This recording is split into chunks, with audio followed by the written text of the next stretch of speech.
So I've decided to make this video thing, and it might have something to do with the fact that I might like the hero or something, I don't know. I've managed to accumulate quite a bit of games as Icarus, as well as merchandise and that. So that's probably got my ethos covered, but just as a fair warning, I'll inform you that I don't exactly play your normal Phoenix. This isn't some Sunray the hero sort of thing. I don't know how to say this, but, I build, Orchid every game.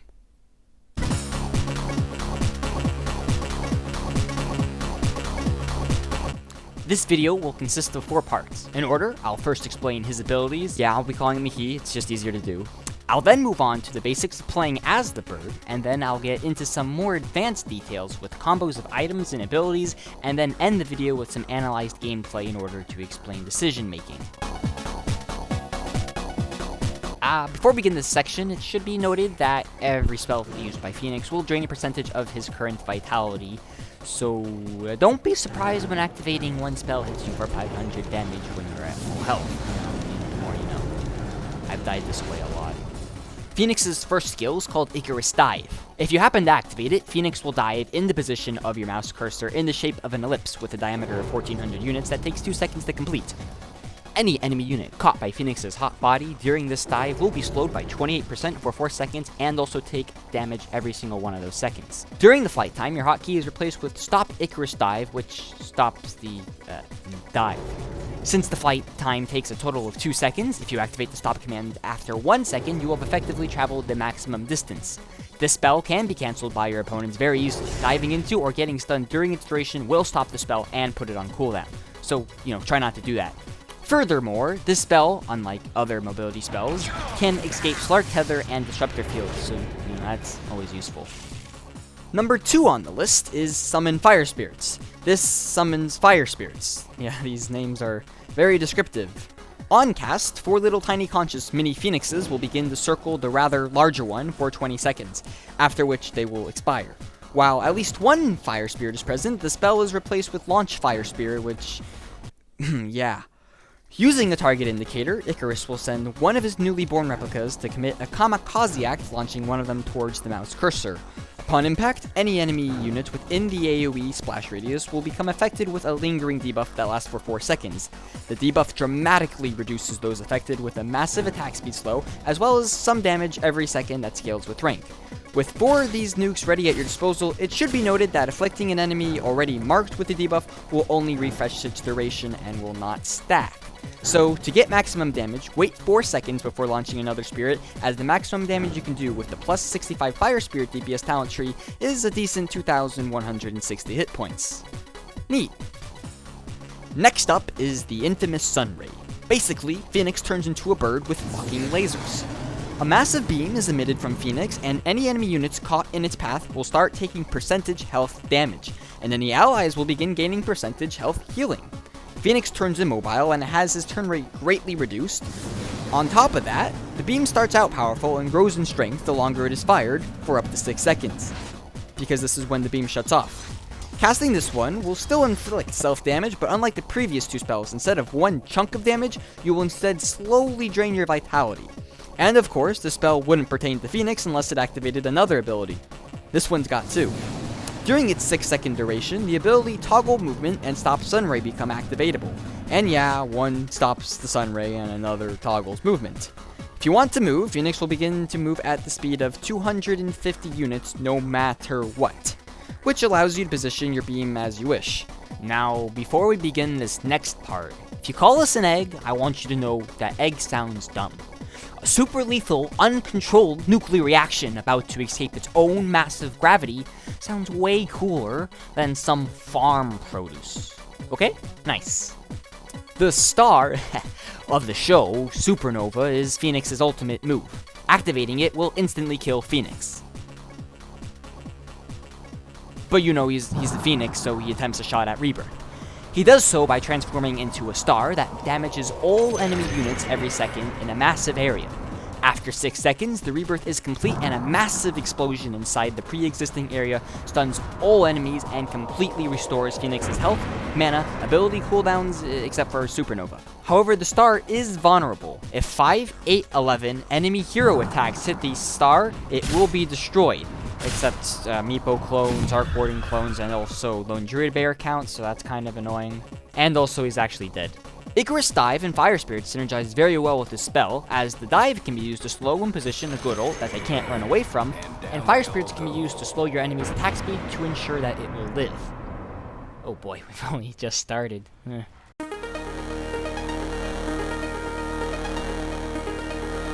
Don't even think about taking this guy as a support. You're going mid. As a 7.06, Phoenix does amazingly well in the mid lane, from the extra melee creep to the plus 20% XP gain. But I wouldn't recommend mid until you're at least a little bit comfortable with the hero, or some stupid Meepo spammer takes your lane. So in the meantime, you can always go solo offlane. Both skill builds and items are the same, it's just one, middle, works better than the other. In the offlane, you'll want to pick up a set of tangos, a ring of protection, and what else you might need depending on the situation. My favorite is 2 GG branches and a circlet for an easy wand pickup from the side shop. If you man up and go middle, pick up a talisman, GG branch, and fairy fire to help with the last hits, and that talisman will go into a later item. In the hard lane, your main job is to sap XP until you hit level 3. Once hit, you should have 1 point in your dive and 2 in your spirits. Why wait until level 3, you may ask? It's because the scaling of fire spirits from levels 1 to 2 increases the damage of one spirit from 40 damage to 120 damage. That's triple the original. And the fact that level 1 fire spirits actually deal less damage than a tango can regenerate, so using it mostly wastes your mana and health. Yeah. Should be noted that this is a bit more difficult than it seems. With only 2 armor, if you picked up that ring of protection, else you'd have negative armor, you don't trade hits very well with the supports that will try to harass you. To compensate, you probably have to play passively and play hide and seek with the support, or just accept the harass and recover it with regen items. You can always dive away, but remember, your dive is on a 36-second cooldown and kinda pushes you outside of the XP range. Pudge's ult at level 1 has a shorter cooldown than that. Because of this, if your dive is on cooldown, you have to play very cautiously in lane, as if you are caught out of position or ganked, you are definitely going to die. For this reason, never use your dive as a harassing tool unless popping a clarity, as that kinda puts it on cooldown and leaves you vulnerable. However, once you hit level 3, challenging the support is very doable. Between the attack speed slow and damage, you will win that trade, securing you some more of that delicious XP. At level 4, you get another point into your dive, as that also triples its damage, and you now become mildly lethal. But you first have to wither away your enemy's health with some harass. Land your Fire Spirit by waiting for the enemy carry to approach lane and last hit. Send this Fire Spirit to where you think they will stop to attack the creep, and you've done it. Wait 4 seconds and rinse and repeat. As mentioned earlier, the debuff does not stack. If your enemy gets really low on health, swooping in so you inflict both your dive debuff and spirit debuff should ensure a low health kill most of the time. To keep yourself healthy, your first item should be Tranquil Boots and the wand. The Tranquil Boots cope so well with Phoenix as he lacks move speed and also gains heavy regen for the self-inflicted damage of his spells. The wand is a great pickup on Phoenix as it restores health and mana to use when you're low on health and mana. This is so great because Phoenix doesn't exactly have the largest mana pool considering the fact he is a strength hero. This usually allows you to ult most of the time when you don't have enough mana to use it. At levels 5, 6, and 7, skill Fire Spirits so they're maxed and also your ult. With level 3 and 4 spirits, they will not tickle. At this point, stay in lane and continue the farm/harass the enemy laner unless, a team fight breaks out. Use a TP scroll to join the location unless it happens to be, where you are. At level 8, skill your Sunray and value skill points in that over dive, with the exception of level 10 and 12. Obviously, skill your ult at level 12, but at level 10, pick up the XP talent. The way you're playing Phoenix this time makes him the most XP-dependent hero in the game. The fact that Iceprog has finally blessed Phoenix with an XP talent is beautiful. And because of this, you should have been saving up for a Midas, as that is indeed your next item. In this case, the 2,000 gold you invested in the Midas is almost like purchasing experience. Though not being the best in the late game, you can always rely on the Midas for farm, as Phoenix isn't exactly the best farmer. If you can start snowballing in your favor, Phoenix really benefits from that, as his mid-game is insane. To boost this power, the next crucial item is a Veil of Discord. It provides intelligence and armor, two stats Phoenix does not possess much of. Furthermore, its active enhances your damage from insane to devastating. To complete this list of dire items, your next item will be an Orchid. Yeah, that one. I still see like Dota as just a weird game. Like you can do a million things and everything can work. So I don't have a go-to kind of strat other than I would like to build Orchid on Phoenix. The Soul Burn active is great for disabling strong spellcasters, slippery foes, or for extra damage on a tanky target. Think about this. At level 20, with just your Sunray alone, using your Soul Burn and Veil, you're dealing amplified percentage health damage. And that was just with one ability. Now imagine what happens when we throw in the plus 65 Fire Spirit DPS. Now we're cooking. You get it? To clarify the talent tree pickups, at level 15 you'll get the DPS, and at level 20 you'll pick up the spell amplification. And please, at level 15, do not let the 150 GPM distract you. I'm freaking Jewish, but this hasn't stopped me. Schmeckle over shekels, I've always been told. The 150 GPM seems good at first, but you end up missing an insane amount of damage. The maximum base damage by Fire Spirits with this talent, as stated before, is 2,160. Due to this increased damage, it actually makes it far easier to now farm creep camps. And also, it helps you get more kills, and more kills equals more riches, and more riches equals more bitches, or something like that. Even if you're supporting, this skill is the better choice. I can say this because, Fly did it at the Key of Major. Woo, thank you. Now that my ranting is done, I'll talk to you about the situational items. Either Scythe, Blink, Refresher, Shiva's, Octarine, Halberd, Yule's, Lotus Orb, Lincoln's if you really fear the enemy, Radiance is mildly stretching it here, and E-Blade or Dagon if you're feeling crazy. Blink Dagger can be used to get some really nasty ult placements, and when paired with Refresher, another really solid item, is sickening. Shiva's provides much needed armor and Supernova effective hit points, as well as a slow to prevent enemies from leaving your Nova range. Octarine Core diminishes the amount of times you have to scream at your team to not go in because your abilities are on cooldown.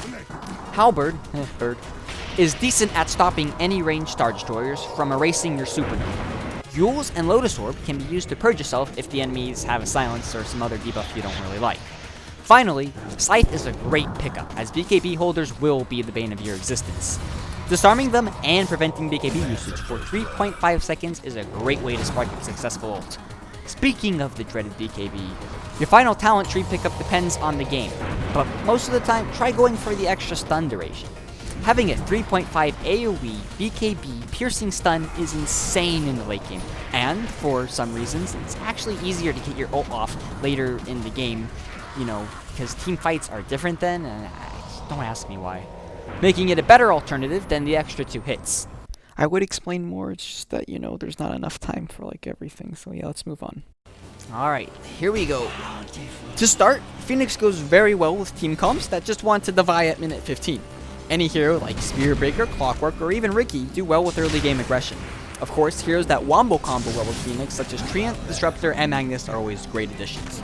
Honorable mentions go out to Huskar, Lifestealer, and Pudge, as when paired with a Sunray heal and attack speed slow, they just won't die.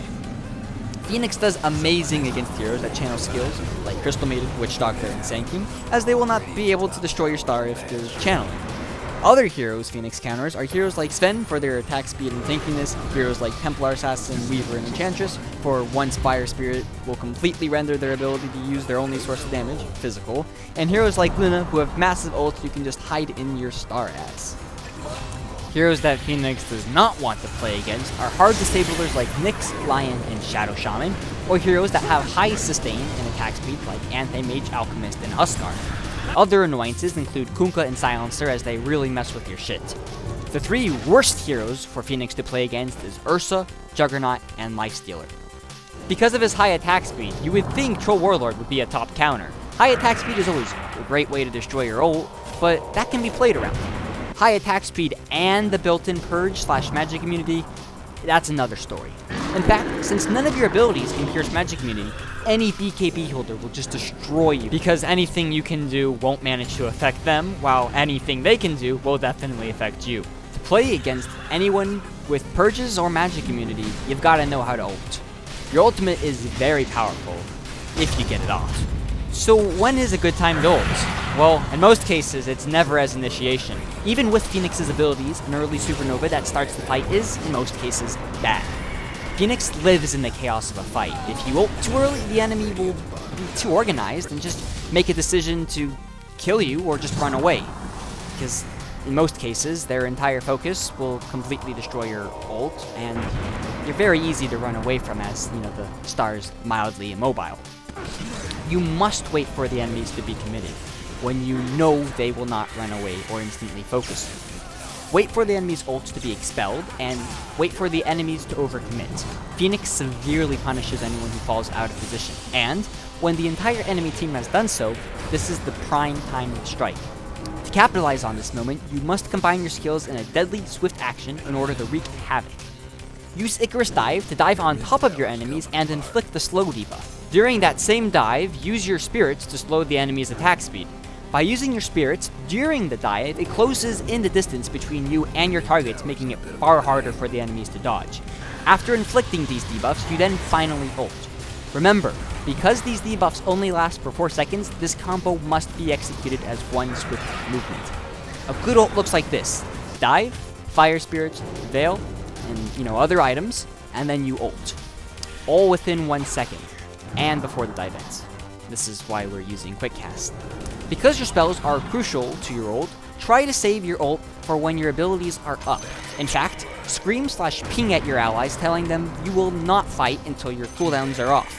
No spirits means your star will die. No dive means your position will make it too easy for the enemies to run away. Of course, with everything being situational in this game, it all just comes down to players and just not generalizations.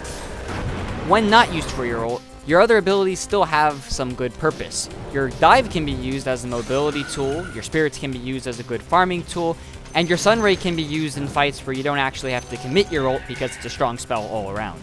In fact, you'll probably want to start most of your team fights with this ability, as it's not crucial for your ult. And its cooldown is, shorter than the other ones. 26 seconds isn't exactly the shortest, but thanks, Ice Frog, whatever. Please buff beam. Use this spell to support allies by hitting both them and an enemy, and keep in mind that the longer it fires, the more powerful it will get. To position your beam, it's time for a math lesson. Yay! Phoenix and his sunray form a, mathematical ray, and when spun in a full 360 degrees, it creates a circle. Because of this, the farther away your targets are from you, the faster the beam moves, making it exponentially harder to avoid. Because of this, combine the toggle sunray off and on, in order to ensure that your targets are generally near the tip of the beam in order to foil any attempts at juking. The spell gets even more interesting. The spell does not count as a channeling ability, so you can use items and spells when firing. You can even TP while it's active, for some reason. And even more interesting, move. By turning on Sunray and then toggling movement on, followed by the activation of a TP scroll, you can actually move while teleporting. Just be sure not to press any more abilities, as the TP scroll is a channeling ability. And because the Sunray movement allows you to pass through unpassable terrain, you can actually move off the edge of the map, become untargetable, and still have your TP going, giving you an almost guaranteed TP out of any situation. Furthermore, the always set 250 move speed can be used to actually gain the speed if you're being slowed by, below that number, such as an Invoker Ice Wall. So I already had this part made, it just, when it came out, it didn't look good, and I tried fixing it, didn't work either, so I just decided to delete it, and instead replace it with a super long video that was going to be an entire gameplay footage of me, and I'd explain it, because that would be a lot more helpful than what I had before. But that kind of takes a while as well, and so I'll release it later, I hope, maybe. But in the meantime, there's this other beautiful clip that you can watch that is super informative. So here we go. So it starts with a completely crazy game about to come to its conclusion, and we have this kid attacking the Ancient, and he sees that the other kids are attacking his ancient, and so, you know, he's like looking around, not hitting towers, and he gets puck coiled, but he doesn't actually know that because he's not paying attention. And as you see right here, he is indeed stunned and can't do anything, so he gets his Fire Spirit on no one because he forgets how to press W, and because of this, Alliance are doing it, they're going for the throne, and it doesn't seem like they win because, I guess, whatever. You know, victory's a victory. Fuck this game, I'm done.